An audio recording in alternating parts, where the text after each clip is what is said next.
for quality, affordable, and complete lines of veterinary and agricultural products. Pacifica Agrivet. Kumpleto na, sigurado ka pa! Sa mga ka-agri, para sa usapang agrihan, laging manood ng Agri TV. Hayop ang galing! Hayop sa laman,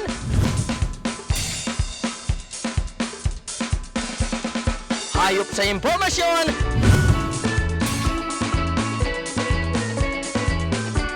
hayop sa pangnegosyo.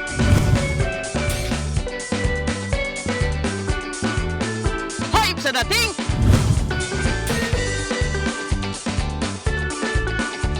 Agri TV, hayop ang galing.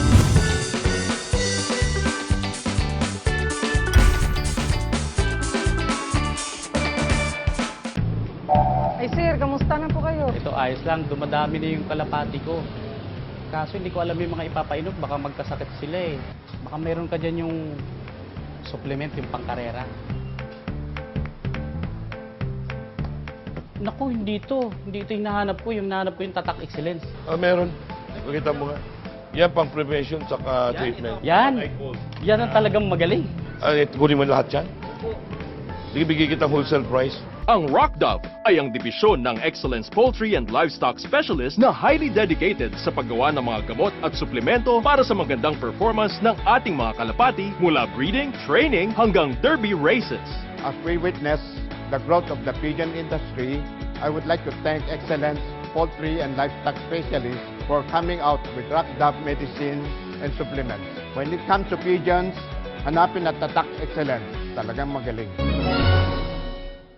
Fights parasites and infections, provides vitamins, minerals, and supplements, giving you a wide array of grooming aid for all your pet needs. For your dogs and cats grooming, Frenzy shampoo for him and for her, and Cuddly Pet Cologne, leaving your pets smelling fresh and clean. Fights parasites and infections, provides vitamins, minerals, and supplements, giving you a wide array of grooming aid for all your pet needs. Muli pong nagbabalik si Makatang Kapanapanabik at siyempre nandito pa rin po ako sa Avilon Zoo kung saan zumasa inyo nakasama ko walang dili iba kundi po ang kanilang residence vet na si Dr. Reynald Fernandez. Doc, good morning po ulit. Doc, ako'y natutuwa dahil nung nasa likuran natin ay isang kakaibang ibon. Ano po ba ang tawag dyan? Bale, ito ay tinatawag na pygmy cassowary. Ito po ba kahit hindi nakakalipad meron ba silang ibang talent? Oh, bale sila yung mga mabibilis tumakbo.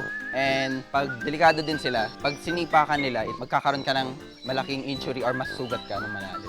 Ito naman po ang siguradong magbibigay sa inyo ng masiglang paggising sapagkat kayo'y nakatutok sa Agri TV, Hayop ang Galing, at ito na po ang mga dapat ninyong panoorin. Ngayong umaga sa Agri TV, Hayop ang Galing, baboy nyo ba ay kailangan ng sustansya, nangangalumata o masama ang itsura? Eto, may mga tips kaming pampasigla. Dahil Univet at Pigrolac, hatid ay usapang baboy tips sa Piggery 101. Happy Pets 101. Pag-aalaga ng pet ang tinututukan, kaya kayo ay manood lang dyan. Sa Agyar, sandamakmak na hayop tips sa farm, hatid kada linggo lamang. Mga kalapating pumapagaspas, dito sa amin dumapo yan. Hatid ng Excellence Rockdove sa alagang kalapatids lamang. Lahat ng yan sa araw na ito sa Agri TV. Hayop ang Galing, tutok lang! This portion is brought to you by UNACO in partnership with IDCPH. Welcome po sa Usapang Baboy, Piggery 101. Hatid po sa inyo ng Pigrolac at ng Univet po yan. Para sa mga hog raisers ng bayan, pati na rin sa mga gustong pasukin ang negosyong baboyan. Mayaman sa baboyan, basta tama ang pagpapatakbo niyan. Kaya po laging tunghayan ang Usapang Baboy, Piggery 101.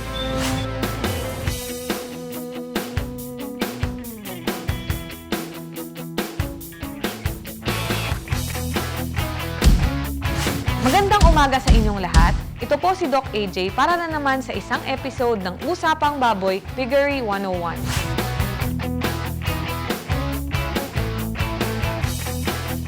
Ang Ang pag-uusapan po natin sa umagang ito ay ang tamang pagkokontrol ng mga bulate para sa ating mga alagang inahin.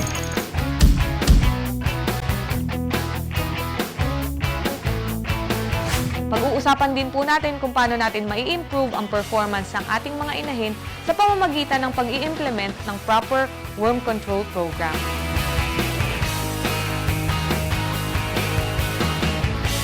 Kalimitang hindi ginagawa ang pagde-deworm sa mga buntis na inahin sa mga backyard farms dito sa Pilipinas sa paniniwalang ito ay may negatibong epekto sa pagbubuntis ng mga inahin. Sa ibang kaso pa nga po, may ibang naniniwala na maaari pa itong mag-cause ng abortion. Subalit, napakarami pong mga klase ng bulate na maaari ding maipasa ng inahin sa kanyang mga biik habang siya'y nagbubuntis kung hindi natin sila i-deworm ng tama.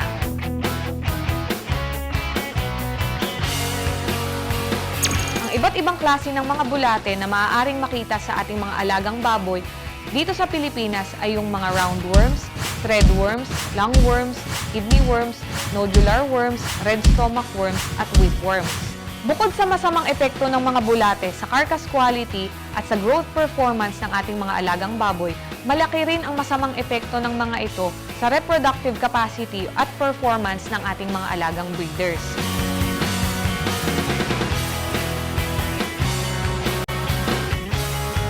Ang mga bulating ito ay maaaring mag-cause ng low birth weight, maternal anemia, longer dry period, at perinatal mortality.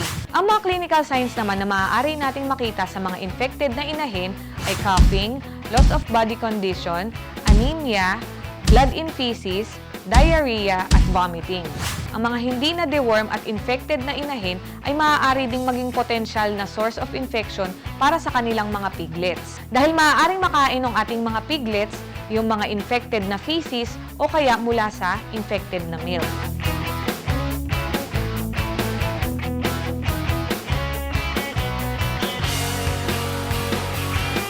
Ang pinaka-common na type ng bulate na maaaring makita sa ating mga alagang baboy sa mga farms ay ang threadworms. Ang mga threadworms ay maaaring makapenetrate sa intact na balat o kaya sa mucous membranes ng bibig at ng ilong. Patalastas po muna tayo. Magbabalik po ang Usapang Baboy, Piggery 101 sa ilang paalala po lamang. This portion was brought to you by UNACO in partnership with ITCPH.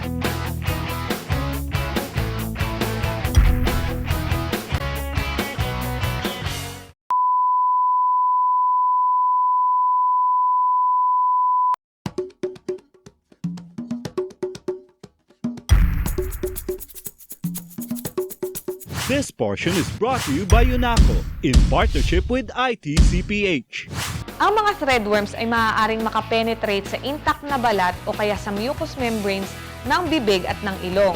Matapos noon, maaari itong dumaloy sa dugo papunta sa lungs at once na ito ay nasa lungs na, maaari na itong may coughed up, malunok at tumuloy na sa bituka ng ating mga alagang baboy.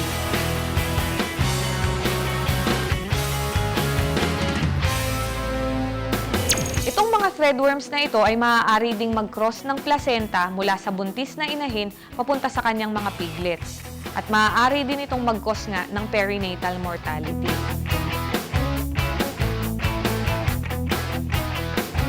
Ang mga clinical signs naman na maaaring makita sa mga bagong silang na biik ay ang pag-uubo, pagsusuka, at pagtatae. Sa mga severe na kaso, maaari itong mag-cause ng mortality. Kalimitan na diarrhea na unresponsive to antibiotic treatment ang isa sa mga signs din na infected ng bulate ang ating mga alagang biik. Upang maiwasan ang incidence ng infection ng worms sa ating mga inahin at sa ating mga biik, kailangan nating mag-establish ng effective worm control program. Ang aim ng worm control program na ito ay mapigilan ang pag-transfer ng mga bulate mula sa inahin papunta sa kanilang mga biik. Kaya dapat, maaga pa lang, bago ang pagpapakasta, ma-deworm na ang ating mga alagang inahin.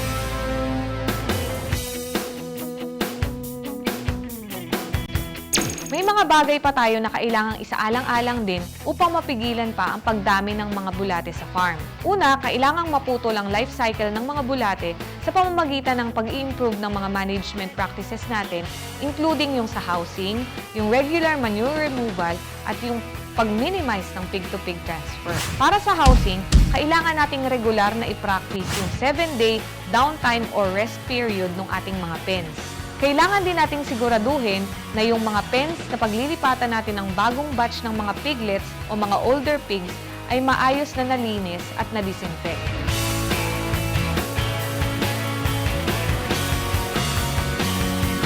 Para naman sa sanitation at regular manure removal, siguraduhin natin na araw-araw matatanggal yung mga dumi ng ating mga alagang baboy upang masiguro natin na hindi na makakatransfer pa sa mga bagong host yung mga infected na dumi ng ating baboy. Para naman sa pag-minimize ng pig-to-pig transfer, kailangang paliguan natin yung ating mga buntis na inahin bago sila i-transfer dun sa mga farrowing crates. Ito ay ginagawa upang siguradong matanggal ang mga dumi na maaaring magdala ng mga infective na bulate.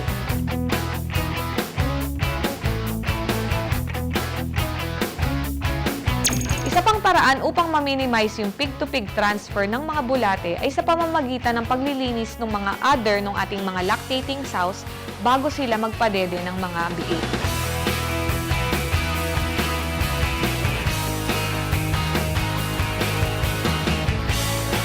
Maraming salamat sa panonood.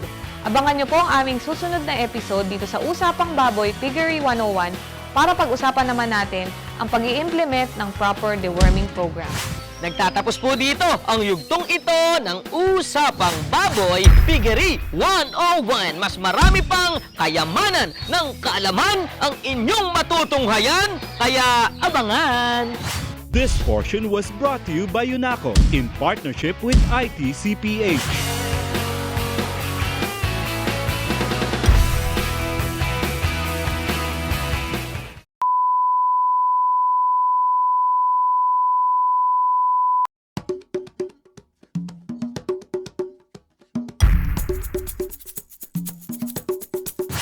This portion is brought to you by Tatak Excellence, Talagang Magaling, and Aguiar Animal Genetics, Improvements and Agri-Resources Incorporated. Magandang umaga mga ka-agri. Ito po ulit si Doc Efren Catdula ng Aguiar Capas. Dito sa Aguiar Capas, nag-aalaga din kami ng eel or igat. Nakita ni Doc Ayong ang magandang potential ng eel project dahil sa demand ng mga kapitbahay nating Asian countries. Sa pag-aalaga ng igat, kailangan lang ang sariwang tubig, sapat na tubig para sa kanilang paglaki. Pinapakain natin sila ng 2 beses ang araw, alas 7 ng umaga at alas 4 ng hapon. Sa programang pagpapalaki, kailangan din meron tayong segregation program para maibukod natin yung maliliit sa malalaki. So meron tayong isang extra pang pan para maibukod natin ang mga naiiwan na maliliit at makahabol sila ng paglaki. Sa pan na ito ay nag-aalaga tayo ng halos 12,000 na igat. Sa pan na ito kailangan ay may lalim na 3 to 5 feet na tubig. So sa water system, meron tayong deep well na nagsasupply ng tubig araw-araw para ma-maintain ang height ng tubig. At meron din tayong wheel paddle aerator para magbigay ng oxygen na kailangan ng ating mga igat. Sa pagpapakain, nagbibigay kami ng aquatic pellets ng 3 kilo sa umaga, alas 7 ng umaga yon, tapos nagbibigay din kami ng 3 kilo sa alas 4 ng hapon. Tandaan lang po, sa pag-aalaga ng igat ay napaka-importante ng segregation program. Kailangan maibukod natin yung maliliit sa malalaki para makahabol sila, mabigyan ng magandang pag-aalaga at atensyon. At dahil dito, magkakaroon ng magandang uniformity ng sizes.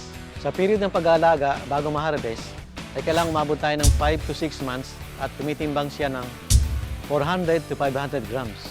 At ito po ulit si Doc Efren Catdula ng Aguiar. Maraming salamat po.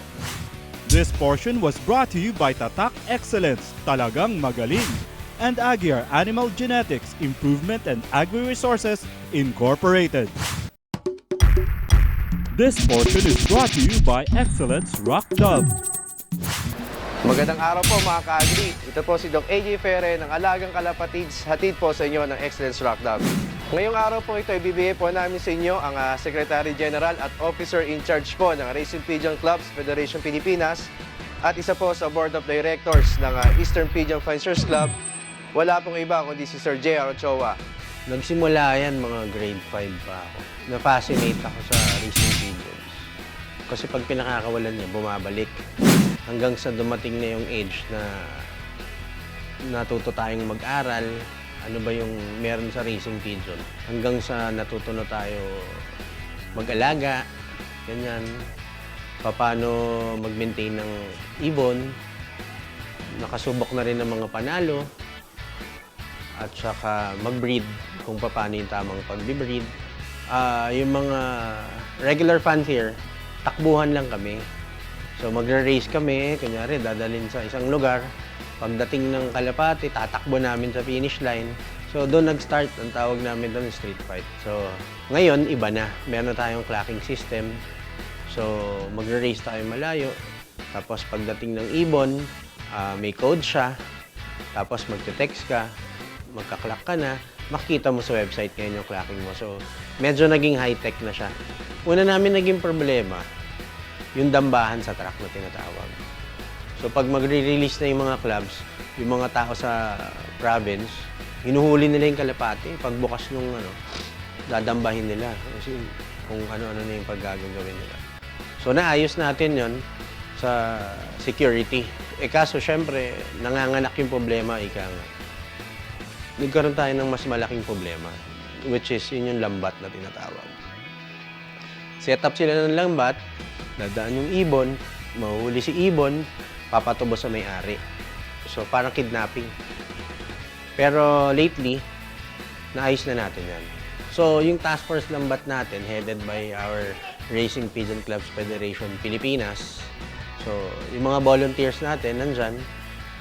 Katuwang na rin yung mga karamihan ng clubs na kasali sa federation. So, nag-start naman yung Pigeon Perks sa fascination nga sa pag-aalaga ng kalapate. Kasi napansin ko, sa abroad, magaganda yung mga products nila para sa kalapate. Sa sport kasi, pag gusto mo manalo, syempre, kailangan gagawa ka ng something special. So, sa mga tulong niyan, naging komportable sila, yung mga ibon. So, mas gumanda yung result nila. At saka, maganda rin sa mata. Kasi, syempre, iniisip ng iba, pag kalapate, pambata, professional racing na kasi yung nandito sa atin yan. Kaya gawa tayo ng products para ma-enjoy rin nila yung pag-aalaga nila. Meron tayong mga trapdoors, ganyan. Meron tayong mga bee-perch. Ito, meron tayong feeders, tapos mga training baskets, tapos mga nest front. So basically, lahat yan yung mga basic needs natin sa pag-aalaga ng kalapate. And gumagawa rin kami ng mga lost na mismo. Kung gusto nyo malaki, maliit, sa mga fanciers, dito na sa buong Pilipinas. Maraming salamat, Excellence. Kasi tinulungan nyo kami na mas mapalago yung pagkakalapate natin dito sa Pilipinas. At saka tinutulungan nyo rin kami sa pagpatuloy na pagbibigay suporta nyo sa amin, lalo sa Federation, kung ano yung kailangan naming support. Nandiyan ang magazine nyo, nandiyan ang mga seminars nyo. So, sa pagtutulungan natin, mas maiaangat natin yung pigeon racing. So, maraming salamat sa inyo. Basta Excellence, talagang magaling. Maraming salamat po mga kalapatid sa pagsama po sa amin. Linggo-linggo po namin kayo bibigyan ng tips at mga personalities pagdating po sa Racing Pigeons. At bago po tayo magtapos, binabati ko lang po si Sir Mark Castro ng Advance Service Loop ng belated happy birthday. Yan. Muli, ako po si Doc AJ Ferre ng Alagang Kalapatids, hatid po sa inyo ng Excellence Rock Dog. This portion was brought to you by Excellence Rock Dog.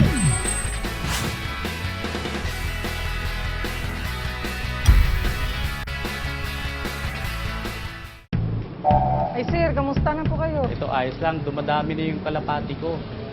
Kaso hindi ko alam yung mga ipapainom, baka magkasakit sila eh. Baka meron ka dyan yung supplement, yung pangkarera. Naku, hindi ito. Hindi ito yung nahanap ko. Yung nahanap ko yung Tatak Excellence. Meron. Pakita mo nga. Yan pang prevention saka treatment. Yan. Yan ang talagang magaling. Kunin mo lahat yan? Sige, bigay kitang wholesale price. Ang Rock Dove ay ang dibisyon ng Excellence Poultry and Livestock Specialist na highly dedicated sa paggawa ng mga gamot at suplemento para sa magandang performance ng ating mga kalapati mula breeding, training hanggang derby races. As we witness the growth of the pigeon industry, I would like to thank Excellence Poultry and Livestock Specialists for coming out with Rockdove medicine and supplements. When it comes to pigeons, hanapin at Tatak Excellence. Talagang magaling.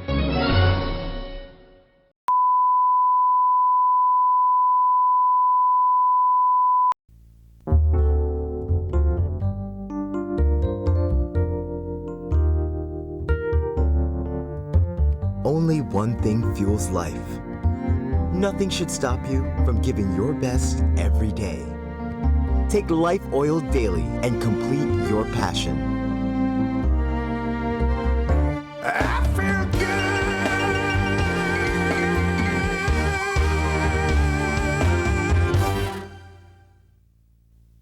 Fights parasites and infections. Provides vitamins, minerals, and supplements, giving you a wide array of grooming aid for all your pet needs. For your dogs and cats grooming, Frenzy shampoo for him and for her, and Cuddly Pet Cologne, leaving your pets smelling fresh and clean. Fights parasites and infections. Provides vitamins, minerals, and supplements, giving you a wide array of grooming aid for all your pet needs. Para sa inyong alaga, sa LDI Amoxicil magtiwala. Sa gramo lamang, pati rin sa timbang at sa presyo, talagang panalo. Bakterya ang tinataga, hindi ang iyong bulsa.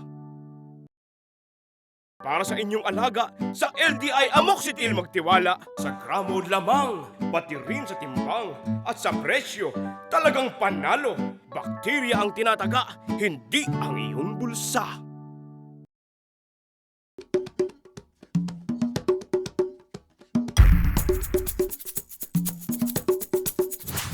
This portion is brought to you by BioCure.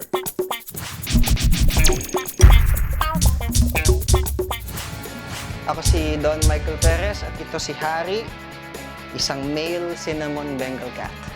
My love affair with Bengal cat started mga 3 years ago. I saw some newborn tiger cubs. Nag-google ako, ano bang pwede kong alagaan pusa na pinaka mag-resemble sa mga tigers. And then I came across a breed called the Bengal. It's actually a designer breed.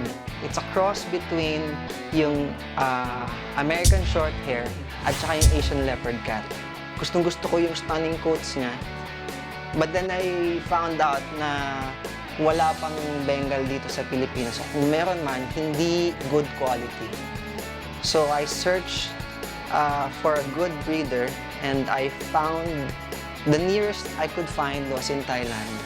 Doon na nagsimula, binigyan nila ako ng isang breeder pair. And then I also got in touch with a breeder in Australia and in the US. Initially 4 cats. Now I have close to 30 cats, 30 Bengal cats. Ang pinaka-distinguishing characteristic ng Bengal cat, yung coat niya that closely resemble a wild cat. May iba't ibang klase ng patterns kasi ng coat ng Bengal. Ang pinaka highly desired, yung tinatawag na rosette. Sila yung may mga spots, tapos sa loob ng spots may kulay. Parang pattern ng leopard in the wild. Meron ding tinatawag na marbled Bengal. Ito naman yung parang meron mga horizontal stripes. Sila naman, they resemble yung parang tigers in the wild. What sets them apart from other cats, from other domestic cats? Yung movement nila. Pag gumalaw sila, para silang nag-i-stalk ng prey. They can be very sexy when they move. Usually, yung mga domestic cats na nakikita natin, matataba, di ba? Fluffy, ganyan. Sila, what makes them beautiful, yung pagka-sexy nila. Yung tail nila, actually parang tail ng dog, na very expressive. And then, marami silang mga characteristics na very dog-like. For example, alam natin na mga pusa takot sa tubig. Bengals love water. I think it's because in the wild kasi, Asian leopard cats, ang paborito nilang hangout, yung mga batis, ganyan, doon sila nag-hunt ng fish. I don't believe kasi in formal training. Well, of course, number 1 is you have to house train them. Ibig sabihin, they have to know, where to do their business. Ang pusa naman madali sa ganyan eh, kasi once may litter box at nasanay sila dun lang talaga sila dun. I train them in a way na I socialize them. For example, they sleep with me. They stay in my room. Whenever I have a newborn puppy, dinadala ko dito. Tapos sinasanay ko sila to interact with dogs. Very independent-minded. Unlike, let's say, Persians, di ba, na lap cats talaga yan eh. Umupo ka, they'll sit on your lap. Sila, mas gusto nila na running free, running wild. So gusto na naglalaro, patakbo-takbo, paakyat-akyat. Interesado na ba kayo to raise and breed Bengal cats? More of it next week as Don Michael Perez gives you more tips on Bengal cats breeding. This portion was brought to you by BioCure.